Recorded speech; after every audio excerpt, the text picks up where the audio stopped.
রাজবাড়ীর কালুখালী উপজেলায় আবারও ভয়াবহ সড়ক দুর্ঘটনার ঘটনা ঘটেছে।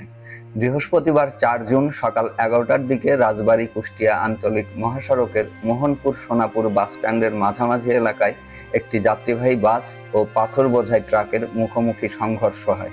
প্রত্যক্ষদর্শীরা জানান, চট্টগ্রাম থেকে ছেড়ে আসা নাটোরগামী এইচপি পরিবহন নম্বর ঢাকা মেট্রো ব ১৫৯৫/৩১ ও রাজশাহীর সোনা মসজিদ থেকে ফরিদপুরগামী পাথর বোঝাই ট্রাক নম্বর ঢাকা মেট্রো ট ২২৪৬০৮ এর মুখোমুখি সংঘর্ষ ঘটে। দুটি যানবাহনের সামনের অংশ দুমড়ে মুচড়ে যায় এবং উভয় যানে থাকা যাত্রী ও চালক হেলপাররা আহত হন। আহতদের মধ্যে রয়েছেন চাঁপাইনবাবগঞ্জ জেলার নাচল থানার রামকৃষ্ণপুর গ্রামের আরিফুল ইসলাম, একই জেলার শফিকুল ইসলাম, সোহেল, শামীম, নাসির, হিমেল, বালিয়াডাঙ্গা গ্রামের আব্দুলের পুত্র আমিন, শামীম, সেলিম, ঠাকুরগাঁও জেলার পীরগঞ্জ থানার সবিরুল ইসলাম, ট্রাক চালক রাজশাহী জেলার চারঘাট উপজেলার পান্নাপাড়া গ্রামের আসাদুজ্জামান, পিতা মৃত আজিবর রহমান প্রমুখ।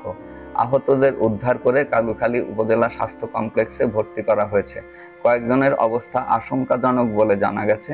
ঘটনার সত্যতা নিশ্চিত করে পাংশা হাইওয়ে থানার অফিসার ইনচার্জ হারুনার রশিদ বলেন, সংবাদ পেয়ে দ্রুত ঘটনাস্থলে পৌঁছায় হাইওয়ে পুলিশ, রাজবাড়ী ট্রাফিক পুলিশ ও কালুখালী ফায়ার সার্ভিস।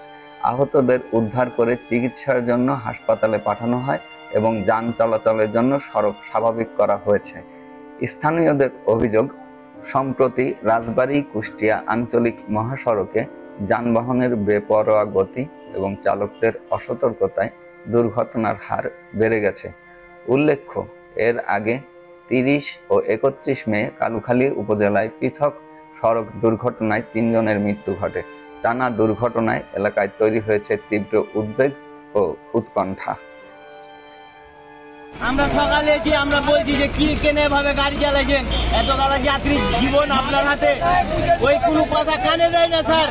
আমরা কালকে রাত থেকে না খেয়ে আছি, ওকে হাজারো বার বলেছি যে পেটে খিদে আছে, গাড়ি থামান গাড়ি থামান। ওরা দুজন মিলে গাড়ি চালিয়ে চলে গিয়েছে ভাই।